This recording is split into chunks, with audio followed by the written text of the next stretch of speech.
Hello! Hey! Welcome to Only Stupid Answers. My name is Sam Bashor. I'm not. No, sir. You're going to find out in just a second. But before we do that, let's talk about Alita Battle Angel. What did we think? Ooh. Stay tuned.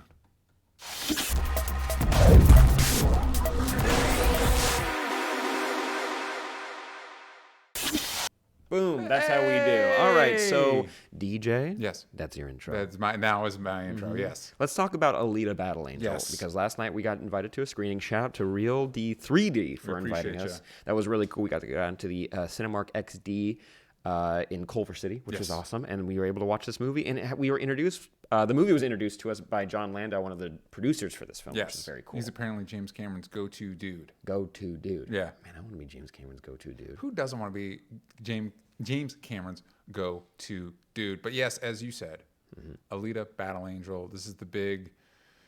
They've been working on this one for a minute. Somebody posted on Twitter that there's a actual Wikipedia page dedicated to all 20 movies that James Cameron is actively in development for over the past 20 years, 30 years.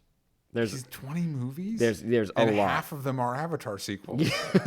No, Surprisingly. surprisingly. Wait, hold on. What if Avatar 2, sorry, tangent. What if Avatar 2 tanks? What happens then? What happens if it becomes the new MCU and it redefines all of cinema? Then they're good to go because they've already got 6 sequels in the Made. Exactly, they're made. But if it tanks, that's a problem. Yeah, but hey, we're not talking about Avatar today. We're talking about Alita Alita. Battle Angel. I will say that there's definitely a sequence that I think I can say, spoiler free, that involves her going underwater, and it definitely felt like a note from James Cameron. It's like, yeah, and we're working on this for Avatar, so we're going to test it in Alita and see how it works out. Looks pretty cool. But you know what? Speaking of James Cameron, he is one of the writers on this film who adapted it with Laeta Kalogridis, and Robert Rodriguez also has a credit on the screenplay for this movie, but James and Laeta have the direct writing credits. But it is adapted on the manga called Gunnm by Yukito Kishiro. Don't attack me too much based on that name. I try my best. We're trying over here. And it was directed by Robert Rodriguez. So you got a bunch of powerhouses in Hollywood working on this one. I'm a big Robert Rodriguez fan. And starring Rosa Salazar, Christoph Waltz, Jennifer Waltz, Mahershala Ali, Ed Skrein, Jackie Earle Haley, and Keena Johnson. Those are just a few of the actors that pop up in this film. And here's your quickie synopsis. Jennifer Connelly. Oh, thank you. Yeah. Here's your quickie synopsis. An action-packed story of one young woman's journey to discover the truth of who she is and fight to change the world. Wow, that is... Thanks, IMDb. That was as vague as you could possibly get. And what if I told you there were cyborgs in this? Yeah. You don't get that from here. Yeah, you don't get that in the IMDb. But this movie's coming out February 14th, 2019 in the U.S. And currently, where is it sitting on Rotten Tomatoes? We actually have the score. Rotten Tomatoes. So the top critics, critics are. I blew it. I blew it hard, gang. There it is, and boom. The top critics are 40%, but all critics are 57%. It's got an average 5.8 out of 10. The consensus is Alita Battle Angel's story struggles to keep up with its special effects, but fans of futuristic sci-fi action may still find themselves more than sufficiently entertained. I actually feel like that's a pretty solid summary. Yeah, I wonder who writes those critical consensus. That's a great. I've often wondered good that. Critics. Yeah, I've often wondered myself. But the main attraction of this is the effects. They're amazing. Yeah, so really quick, have you read Alita? Have you read anything? We actually have an image of the manga. Oh, there she is. Yeah. There she is in her robot hands. If full and disclosure, hair. I'm not a mangasman. I don't read mangas ever. Same. So this review is coming from just a casual moviegoer who we enjoy action, we enjoy sci-fi, or at least I can speak for myself saying that. So this movie was... I think going into it, I was just concerned that maybe there are going to be references that I don't follow, like how normal people feel when they watch a Marvel movie, when they watch a 16th Marvel movie in a 30-movie franchise. Yeah, I didn't feel like there was anything I missed. However, there were moments that happened that I was like, okay. But the audience around us, lost their minds. It's like they went to the best comedy show that they've ever been to. Yeah, they would somebody would hand somebody something and people would just start cheering wildly. And I was like, oh, okay. I don't know. It just looked like a giant pit with a jet engine on the back. I didn't know it was a thing. Not really sure what it is, but... How does Christoph Waltz wield it? We don't know. How does he have the muscle mass to carry he doesn't like that? That's why it has the jet on the back. So that makes more sense. The question I had is, how does not everybody dodge that? Everybody. It takes like 4 minutes for it to come down. So if you're fans of the manga, you know what we're talking about. If you don't, oh boy, you're in for a lot of questions when you watch this movie. But yes, we were able to watch it last night. So let's get into our overall spoiler-free thoughts because the movie's not out yet. We don't want to spoil it for the people that want to go see it. The fans that are excited for Alita.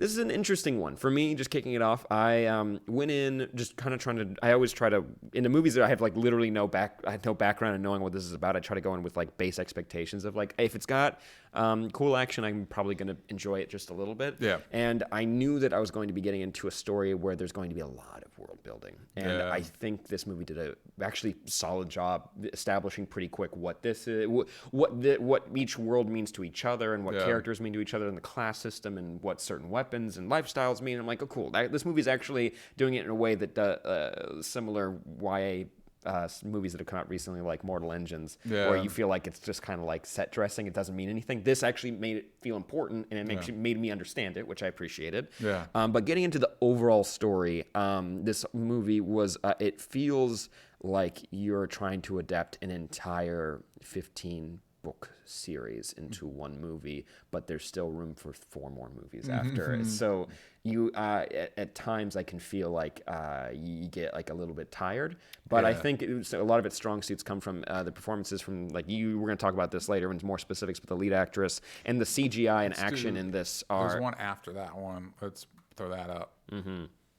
She's the CGI and the action in this movie is top notch. Honestly, it's unbelievable how just incredible she looks, and a lot of the action that could look like gummy characters like smacking into each other, this looks convincing. Yeah, it really, they spend a lot of time and effort and energy in building out this world and making it feel real and believable, to the point where I don't know if we needed as much of the exposition as we got.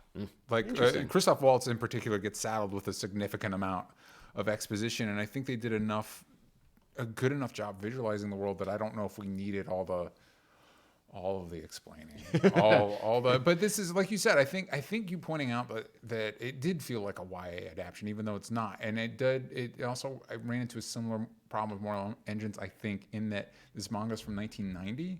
So a lot of the ideas that felt like new and fresh and interesting then, 28 years later, we burned it out. Yeah, we've been there, done that. So I think the part that really is breaking new ground is the visual effects, and they really are crazy impressive. The action in it is crazy impressive. As a Robert Rodriguez fan, I wish it had more of that Robert Rodriguez like shark wacky energy. Girl. Yeah, well, no, that was not my point of reference. Some of that like a little more heightened craziness. The actions that happen are crazy, but the world is so like melodramatic. It's like, no, let it in on some of the fun. Let's have some fun. A big chunk of that goes to a romantic subplot that was not for me. So, and we've mentioned YA often, and I from what I've gathered from the manga is that that's not necessarily the biggest part of the story. Yeah, I couldn't tell you. I think that would be the adaptation from what I've looked into. It seems like that's how they went about adapting it for American audiences to make it more relatable, which, you know what, 6 years ago, that would have been like, that's actually a pretty smart move. Yeah. They may have started making this 6 years ago. I have no idea, because they needed to, the CGI probably took 30 million computers to make. Yeah, this is another classic James Cameron where he was like waiting for the technology to catch up. And the problem is, like, the technology's there, but the way, I don't know, I feel like there's like a studio mandate of like, oh, this is how you tell stories. And it's like, yeah, I mean, yeah, you know what I mean? Like, yeah, but you can switch it up a little bit. That's true. And also, if you're a fan of the manga, just like if you're a fan of we review comic book movies, you don't need to fit all the things. Yeah, you can cut some of it. But that said, when it comes, like, speaking of the story, I think this movie does actually a pretty good job in comparison to other recent YA stories of making it just like, it either skims past it or tries to retell it in a different way, where I was like, you know what, I'm okay with most of this story. But really, the focus for me, the stuff that, like, leaving the theater, I was like, you know what, this movie's not bad. I don't think it's a bad movie. Is that the action, is how hard they worked to make the world feel like an actual lived-in world, to make these like cyborgs look functional and crazy and cool, like something you've never seen before. and also make you feel uncomfortable at the same time and make the characters compelling. Yeah, there's a lot of weird. It sounds negative. It's not. There's an interesting flirtation with body horror in this movie that I kind of wish they'd done more with, because there's some cool. There's some legitimately cool elements to this movie. I think maybe if it was a little more focused and it was a little more inventive or emphasized the more inventive aspects of it. Like, or maybe, yeah, I don't know. Like there's like a lot of these cyberpunk, post-apocalyptic, whatever. There's a death sport, and there's also a bounty hunter thing, and it's like, maybe choose, maybe pick one. Like maybe pick one of those things, because you only got 2 hours. And I don't know. It also reminded me a lot of Ghost in the Shell, where like on a superficial level, it's like, wow, this movie's really cool and incredible. But as far as like getting me invested, a lot of the heavy lifting for that fell on Rosa Salazar as Alita herself. And for me, she was my favorite performance in the movie, which is, you need that, especially since she's primarily a CG character. And the fact that I didn't think about that for almost the entirety of the movie is really impressive. I totally agree. I think one of the highlights is when she basically, in the beginning of the movie, you get to experience the world for the first time like she is, which I think is usually a great way to tell a story. It has been played out a little bit, the amnesia thing, but I liked seeing her wake up for the first time and exploring her body, because it's like, that's not weird, but it's more like, it's like she rubs her cheek when she's waking up, and she kind of investigates her hands, and she sees like how her legs move, because in the beginning, she's more of like this porcelain doll that's come to life, which is super, like when it comes to like prosthetics, I think that's so interesting that more people are getting more creative nowadays. Yes. And so showing her like kind of investigate what this feels like, and like how her hair moves, and it's like, oh, I'm discovering what you are as you are, and I actually made me connect with her basically instantly. Yeah. So, and it made the world feel more lived in, because she felt like an actual person walking around and exploring like this weird street sport we play and how normal people interact in this world. Like that was a really good use of this, but this is a crowded movie. But I think... Yeah, I think I'm kind of with you, though. I think my favorite aspect was actually the opening of the movie, when we're first meeting her, being introduced to the world. That had a very natural cadence, and then suddenly like the truck of genre tropes backed up, and it's like, hunter warriors, and it's like, oh no, I don't know if I need any of this. Hey, they look cool. They do. Hey, well, we've got Ed Skrein, who is just, his face is a special effect under normal circumstances. But we get to see some of his cybernetic, bad guy feels like the wrong way to label him, but like, I'd say bad guy. Antagonist. Yeah. But yeah, the design of all the cyborgs, there's one, and it's a spoiler. It's a fun cameo. It might be my favorite, cybernetic bounty hunter guy. Just call them bounty hunters. Yeah. They don't even hunter warriors. Hunter warriors. Yeah. It's different. It's proprietary. It makes it more interesting. But actually, speaking on them, I just wanted to give a shout out to Mahershala Ali and Jennifer Connelly, who are, as far as I could tell, if you were to just do like a base review of them, they're the antagonists for this movie. Yes. Even though they somehow have time in this movie for them to have like arcs and they move all over the place. Yeah. It's a crowded movie, gang. I enjoyed their performances for what they were, but again, I don't feel like we have enough time to even know what their deal is, who they are. And it's sometimes, some people have like realizations, and I'm like, but I don't even have time to even know what the main characters are doing in this. It also is tough because they are the antagonists of the movie, but they primarily exist to introduce the antagonist of presumably a sequel. Yeah. 3 more sequels. Yeah, which I'm not. There also are hints when we get flashbacks to Alita's past. Those are some of my favorite parts of the movie. I would like a movie about that stuff. Yes. One in particular, I think we're on the same page about that one. But for these reviews, we like to stay primarily positive. Those are our general thoughts.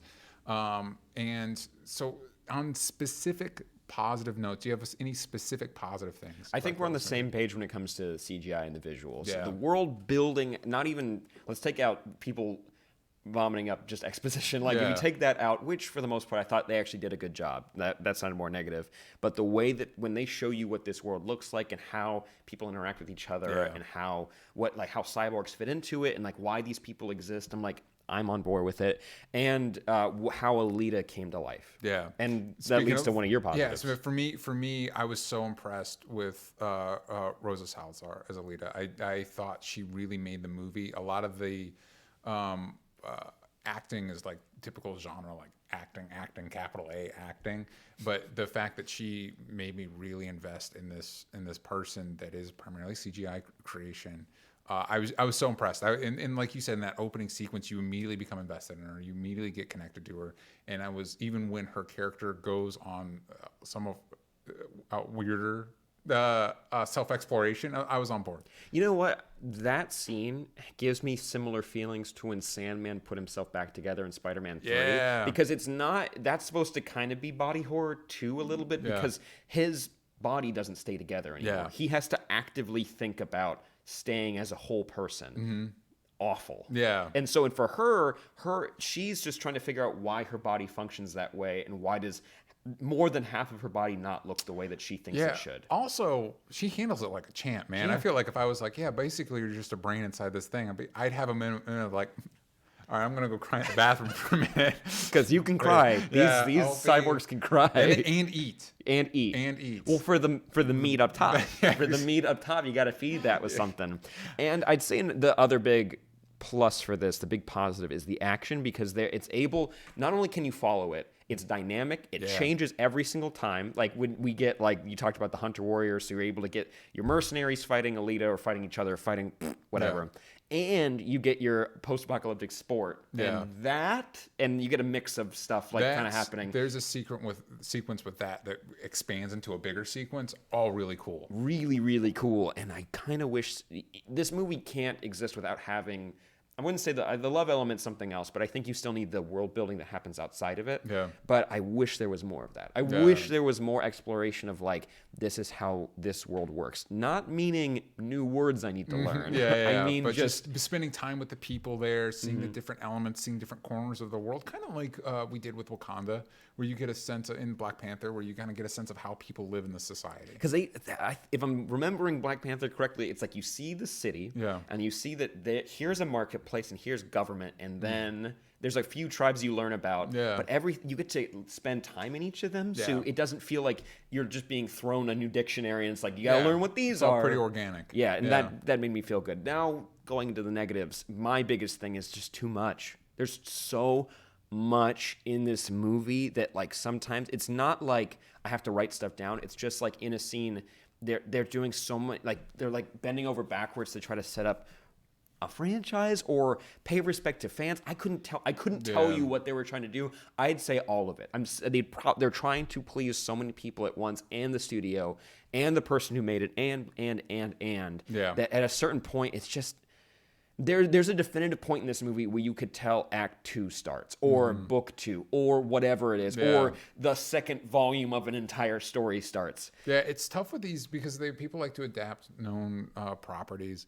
And it's tough to, I guess, synthesize that into a movie. It's really tempting to include like all the stuff that you like and kind of like make it its own thing. And I think for the most part, compared to the other adaptions, they do a good job. I think where they lose me the most is in the setting up.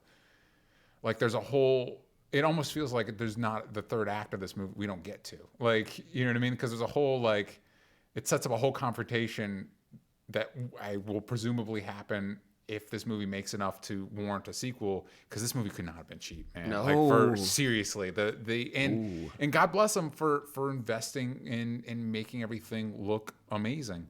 And I think that's where there's a lot going on. Again, you know, there's two major, the bounty hunting world and the murder sport world, and it's like I feel like you could have picked one. For the movie, for this movie. movie, for one movie, and maybe hinted at the other one. But I don't know. I didn't read the manga. I don't know what people expect from this stuff. I feel like fans of the manga, based on just audience reactions, are going to very much enjoy this movie. Good for them. But I do want to point out one. This is a nitpick, not so much like a negative. Is that I'm guessing the manga is very violent.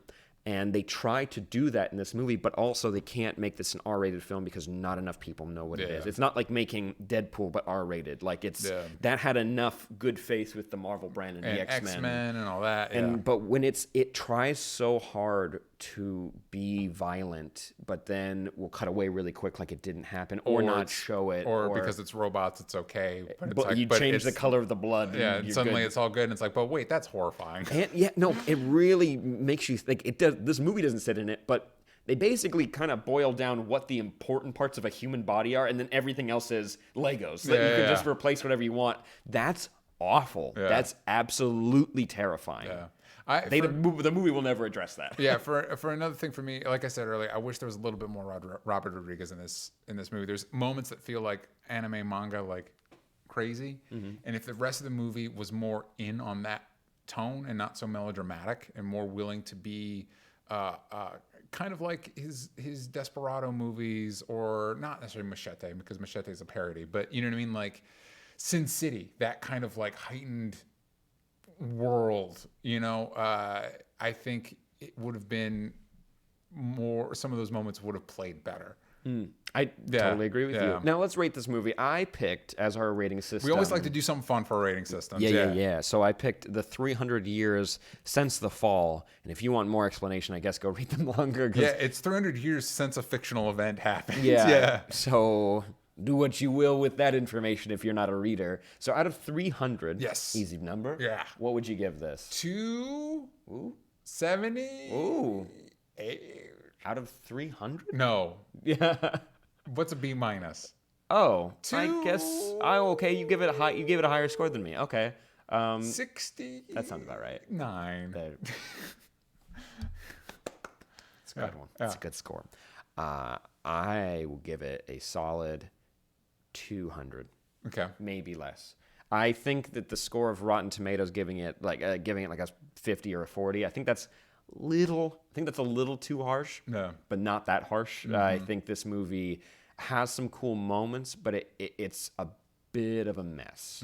I think they work really hard to try to not make it a mess, but it still happens anyways. So that's what I'd give it. You guys let us know in the comments down below what you thought of Alita Battle Angel, so we can chit chat about it. And also, if you're a manga fan and you read it, you were pumped for this movie, you went and saw it, and you walk out of the theater, go ahead and comment down below immediately what you think of it. Also, if you were wondering if there's an after credit scene, because this feels like the type of movie that would have one. Maybe a couple. It does not. At least at the screening we saw, there was no after credit scene.